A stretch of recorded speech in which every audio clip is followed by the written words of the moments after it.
saya Sulestiana, Kortek Aceh Timur. Nah, di sini kami sedang berada di acara sosialisasi bantuan sosial pangan wilayah 1. Nah, di samping saya ada peserta dari Kortek PD ya.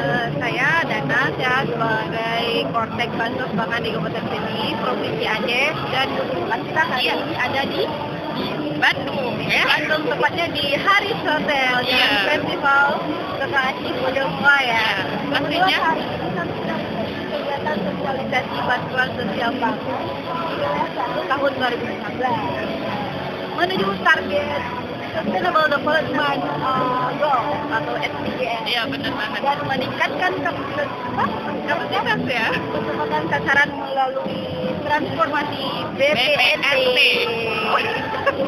Dana, gimana seru pastinya ya kegiatan di sini? Kita sampai dengan hari apa ini?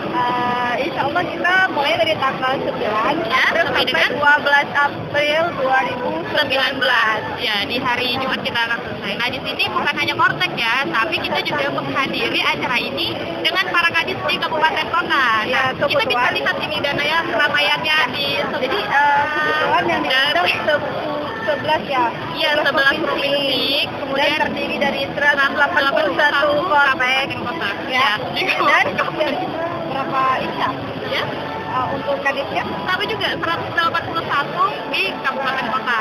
Oke, ya. Mungkin hanya sekian. Ya, dari kita. Assalamualaikum warahmatullahi wabarakatuh.